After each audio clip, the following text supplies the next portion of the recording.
K T Kunhikannan, ഇവിടെ ഞാൻ മനസ്സിലാക്കുന്നത് ആ കോഫി ഹൗസിൽ കയറി ചായ കുടിച്ച് പുറത്തിറങ്ങുന്ന സകല മുഖപരിചയമുള്ള മനുഷ്യരോടും ഈ വിലാപം പറഞ്ഞിട്ടുണ്ട്. ചില ആൾക്കാരൊക്കെ പോലീസ് സ്റ്റേഷനിൽ പോകുന്നു, അതിനുള്ള ഉപാധികൾ പറഞ്ഞു കൊടുത്തിട്ടുമുണ്ട്. അങ്ങനെ പറയുന്നൊരു മനുഷ്യൻ ഈ സുധീർ കുമാറിൻ്റെ പാർട്ടി നേതാക്കളോട് പോയി ഒരു വാക്കും മിണ്ടിയിട്ടില്ല, ഒരു പരാതിയും കൊടുത്തിട്ടില്ല എന്ന് പറയുന്ന തൊണ്ടോടാൻ വിഴുങ്ങാൻ പറ്റുമോ കെ ടി കുഞ്ഞിക്കണ്ണൻ? അല്ല, രണ്ട് കാര്യങ്ങൾ ആദ്യം തന്നെ ഈ ചർച്ചയിൽ വ്യക്തമാക്കേണ്ടതുണ്ട്. ഇപ്പോൾ നിജേഷ് പറയുന്നത് ഇതിന് കോൺഗ്രസുമായിട്ടും യു ഡി എഫ് ആയിട്ട് യാതൊരു ബന്ധവും ഇല്ലാത്ത ഒരു സൊസൈറ്റിയാണെന്നാണ്. നിജേഷെ, ഈ സുധീർ കുമാർ ഇഷ്ടംപോലെ നിക്ഷേപങ്ങൾ സ്വീകരിച്ച് നിരുത്തരവാദപരമായി കൈകാര്യം ചെയ്തതിൻ്റെ ഭാഗമായിട്ടാണ് ഈ സൊസൈറ്റിക്ക് വലിയ പ്രതിസന്ധി ഉണ്ടായത് എന്ന തിരിച്ചറിവിൽ നിന്നാണ് ഈ ബഷീർ അഹമ്മദ് എന്ന് പറയുന്ന ലീഗുകാരനെ ഇതിൻ്റെ പ്രസിഡൻ്റാക്കിയത്. സുധീർ കുമാറിനെ പ്രസിഡന്റ് സ്ഥാനത്ത് മാറ്റിയിട്ട് ബഷീർ അഹമ്മദിനെ പ്രസിഡൻ്റാക്കുന്നത്. ബഷീർ അഹമ്മദിനെ പ്രസിഡൻ്റാക്കിയതിന് ശേഷം കോഴിക്കോട് ലീഗ് ഹൗസിൽ, എൻ്റെ കയ്യിൽ അതിൻ്റെ പിക്ചറുണ്ട്, ദൃശ്യങ്ങളെല്ലാം ഉണ്ട്. കോഴിക്കോട് ലീഗ് ഹൗസിൽ സാക്ഷാൽ സാദിഖ് അലി ശിഹാബ് തങ്ങൾ ഇതിൻ്റെ നിക്ഷേപ സമാഹരണം ഉദ്ഘാടനം ചെയ്യുകയാണ്. ആരിൽ നിന്ന് ഓഹരി സ്വീകരിച്ചുകൊണ്ട്, നിക്ഷേപം സ്വീകരിച്ചുകൊണ്ട്? പഴയ പൊതുമരാമത്ത് മന്ത്രി മിസ്റ്റർ PK ഭാവയിൽ നിന്ന് പണം സ്വീകരിച്ചുകൊണ്ട്. ആ സമയത്ത് ആ ചടങ്ങിന്, ആ ഫ്രെയിമിൽ, ആ ഫോട്ടോയിൽ ആരൊക്കെ ഉണ്ടെന്നറിയോ? കുഞ്ഞാലിക്കുട്ടിയുണ്ട്, പാറക്കൽ അബ്ദുള്ളയുണ്ട്, ലീഗിൻ്റെ പ്രമുഖരായ നേതാക്കളുണ്ട്, ഈ സ്ഥാപനത്തിൻ്റെ പ്രസിഡൻ്റായിരിക്കുന്ന മിസ്റ്റർ ബഷീർ അഹമ്മദുണ്ട്. അപ്പം നിങ്ങൾ ആളുകളെ മുഴുവൻ തന്നെ എന്താണ് കബളിപ്പിക്കാൻ നോക്കരുത്. ഒരു മനുഷ്യൻ്റെ ദാരുണമായ ഒരു മരണത്തിന് ഉത്തരവാദിയായ ഒരു വിഷയമാണ് നമ്മളിപ്പോൾ ചർച്ച ചെയ്യുന്നത്. അതിൽ സുധീർ കുമാറിനും സുധീർ കുമാറിൻ്റെ UDFനും അതിന് പങ്കുണ്ട്. നിങ്ങളാണ് ഈ സൊസൈറ്റി ഉണ്ടാക്കിയത്. നിങ്ങൾ ഈ വടകര താലൂക്കിലെ ഊരാളെങ്കിൽ ലേബർ കോൺട്രാക്ട് സൊസൈറ്റിയെ തകർക്കാൻ വേണ്ടി നടത്തിയ ഈ കൊച്ചു കൊച്ചു പരീക്ഷണങ്ങളുടെ എത്രയോ അനുഭവങ്ങൾ നമ്മുടെ മുമ്പിലുണ്ട്. ഇങ്ങനെ ഒരു ലേബർ കോൺട്രാക്ട് സൊസൈറ്റി ഉണ്ടാക്കി 10-12 വർഷം, 15 വർഷമായി എന്നാണ് ഞാൻ മനസ്സിലാക്കുന്നത്. ഈ 15 വർഷക്കാലത്തിനിടയിൽ ഈ സൊസൈറ്റി ചില വർക്കുകളൊക്കെ നടത്തിയിട്ടുണ്ട്. ഈ വർക്കുകളുമായി ബന്ധപ്പെട്ട് വന്ന വരുമാനമൊന്നും എന്താണ്? നിങ്ങൾ ഈ സൊസൈറ്റിയിലെ നിക്ഷേപകർക്ക് ന്യായമായ രീതിയിൽ കൊടുത്തിട്ടില്ല. ഇപ്പോൾ ബഷീർ അഹമ്മദ് ഒരു ചാനലുമായിട്ടുള്ള സംഭാഷണത്തിൽ പറയുന്നത് കേട്ടു, ഞങ്ങളിതാ എല്ലാവർക്കും ഈ ഡിവിഡൻഡ് കൊടുത്തിട്ടുണ്ട്, പലിശ കൊടുത്തിട്ടുണ്ട്. വസ്തുതാവിരുദ്ധമാണ്. നിങ്ങൾ പറയുന്നുണ്ടല്ലോ ഇവർക്കാർക്കും കോൺഗ്രസ്സുകാർക്കൊന്നും ഒരു ബന്ധമില്ലെന്ന്. കഴിഞ്ഞ തെരഞ്ഞെടുപ്പിൻ്റെ സമയത്താണ് എൻ്റെ മുമ്പിലേക്ക് ഈ വിഷയം വരുന്നത്. ഞങ്ങളെ പ്രദേശത്തുനിന്ന് ഇതിൽ കുടുങ്ങിയ മുസ്ലിം ലീഗിൻ്റെ പ്രവർത്തകരാണ് എന്നെ സമീപിച്ചത്. എന്നോട് അവർ ഈ ഫോട്ടോ ഒക്കെ കാണിച്ചു തന്നു. അപ്പോൾ അവർ പറഞ്ഞത്, ഇത് ഞങ്ങൾക്ക് 25 ലക്ഷമുണ്ട്, ഇവിടെ വേറൊരാൾക്ക്, ഒരു റിട്ടയർ ചെയ്ത ഒരു സർക്കാർ ഉദ്യോഗസ്ഥന് അദ്ദേഹത്തിൻ്റെ ആനുകൂല്യങ്ങൾ മുഴുവൻ ഇതിൽ കൊണ്ടുപോയിട്ടതാണ്.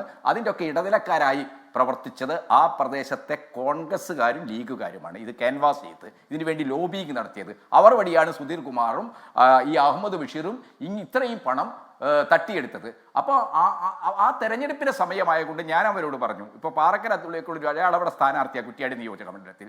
ഈ മുഹമ്മദ് ബഷീർ എന്ന് പറയുന്ന ആൾ ലീഗുകാരനാണ്, കുറ്റ്യാടി നിയോജക മണ്ഡലത്തിലെ മേമുണ്ട സ്വദേശിയാണ് ഇദ്ദേഹം.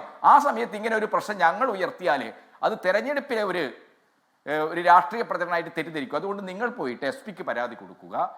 ROന് പരാതി കൊടുത്തു എന്ന് അവർ പറഞ്ഞു. നിങ്ങൾ SP പരാതി കൊടുക്കുക. അതിൻ്റെ അടിസ്ഥാനത്തിൽ നമുക്ക് തെരഞ്ഞെടുപ്പ് കഴിഞ്ഞാൽ ഈ വിഷയം ശ്രദ്ധിക്കാം. അതിനിടയിൽ ഈ ബഷീർ അഹമ്മദ് ഇവരെയെല്ലാം ചില സ്വാധീനം ഉപയോഗിച്ച് വിളിച്ചു ചേർത്ത് പണം തരാൻ ഏർപ്പാടുണ്ടാക്കുന്നുണ്ടെന്നൊക്കെ പറഞ്ഞ് സമാധാനിപ്പിച്ചതടക്കമുള്ള വിവരങ്ങളുണ്ട്. ഇതിനെല്ലാം മുൻകൈ എടുത്തതാരാണ്? കോൺഗ്രസ് ലീഗ് നേതാക്കളാണ് ആ പ്രദേശത്ത്. ഒരുപക്ഷേ എൻ്റെ സുഹൃത്ത് നിജേഷ് അരവിന്ദ് അതിനെക്കുറിച്ച് അറിഞ്ഞുകൊള്ളണമെന്നല്ല, അദ്ദേഹം അറിയണമെന്ന് നിർബന്ധമൊന്നുമില്ലല്ലോ. പക്ഷെ പ്രവീൺ കുമാർ ഇന്ന് മാധ്യമങ്ങളോട് എത്ര തമാശയായിട്ടാണ് പറഞ്ഞത്, സുധീർ കുമാറിന് കോൺഗ്രസുമായിട്ട് ഒരു ബന്ധവുമില്ല, അദ്ദേഹം DCC സെക്രട്ടറി അല്ല മാറ്റിയെന്ന്. അതേ കാര്യം നിജേഷും ഇവിടെ റിപ്പീറ്റ് ചെയ്യുകയാണ്. അത് ഒരു സത്യസന്ധമായ ഒരു മനുഷ്യൻ്റെ മരണത്തിന് കാരണമായ ആളുകളെക്കുറിച്ചാണ് നമ്മൾ ചർച്ച ചെയ്യുന്നത്. അവരെ നിങ്ങൾ സംരക്ഷിച്ചു എന്നുള്ളത്, അവരെ നിങ്ങൾ നിലനിർത്തി എന്നുള്ളത് ഒരു യാഥാർത്ഥ്യമാണ്. ഇത്രയും ആളുകളെ പറ്റിച്ച ഒരാളെ കോൺഗ്രസിൽ നിങ്ങൾ നിലനിർത്താമോ? കോൺഗ്രസിൻ്റെ ജില്ലാ സെക്രട്ടറി സ്ഥാനത്ത് നിങ്ങൾ നിലനിർത്താമോ? അപ്പോൾ വടകരയിലെയും കുറ്റ്യാടി നിയോജക മണ്ഡലത്തിലെയും പ്രധാനപ്പെട്ട കോൺഗ്രസ് നേതാക്കൾക്കെല്ലാം ഇതിൽ പങ്കുണ്ട്. അതൊരു യാഥാർത്ഥ്യമാണ്. അവരെല്ലാം നേരിട്ടും അല്ലാതെയും ഈ സൊസൈറ്റിക്ക് വേണ്ടി പാവപ്പെട്ട ആളുകളിലെ പ്രലോഭിപ്പിച്ച്, കാരണം 12% ഇൻട്രസ്റ്റ് എന്നൊക്കെ പറഞ്ഞാൽ റിട്ടയർ ചെയ്ത ഉദ്യോഗസ്ഥൻ, ഇന്ന് എനിക്ക് എൻ്റെ മുമ്പിൽ വന്ന ഒരാളെന്താണ്, റിട്ടയർ ചെയ്ത ഉദ്യോഗസ്ഥനാണ്. അദ്ദേഹത്തിൻ്റെ ആനുകൂല്യങ്ങൾ മുഴുവൻ എന്താണ്, അദ്ദേഹം ഈ സൊസൈറ്റി കൊടുത്തു. അദ്ദേഹത്തിന് 25 ലക്ഷം രൂപ കിട്ടാനുണ്ട്. ഇപ്പോൾ ഒരു പിടിയുമില്ല, ആര് തരും എന്നുള്ള അവസ്ഥയാണ്.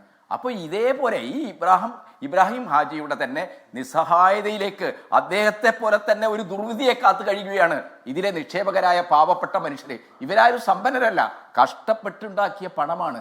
ആ പണമാണ് നിങ്ങൾ തട്ടിയെടുത്തിരിക്കുന്നത്. അതിന് ഉത്തരം പറയാൻ കോൺഗ്രസിന്റെ നേതൃത്വത്തിലുള്ള UDF നേതൃത്വത്തിലുള്ള ഒരു സൊസൈറ്റി എന്ന നിലക്ക് നിങ്ങൾക്ക് ഉത്തരവാദിത്തമുണ്ട്. ഞങ്ങൾ പറയുന്ന ഈ പണം കൊടുക്കണമെന്നാണ്.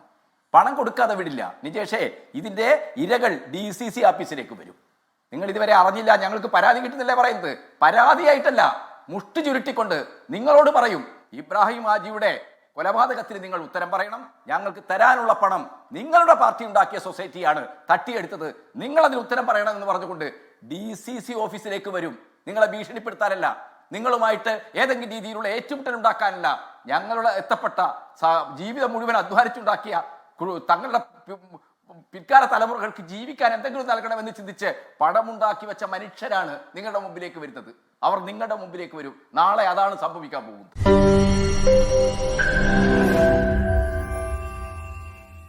ലോകത്തെവിടെയായാലും ഏത് സമയത്തും 24 വാർത്തകളും ഓഗ്മെന്റഡ് റിയാലിറ്റി പാക്കേജുകളും എക്സ്പ്ലെയിനറുകളും വിശദമായി കാണാൻ ഞങ്ങളുടെ YouTube ചാനൽ നിങ്ങൾക്ക് സബ്സ്ക്രൈബ് ചെയ്യാം.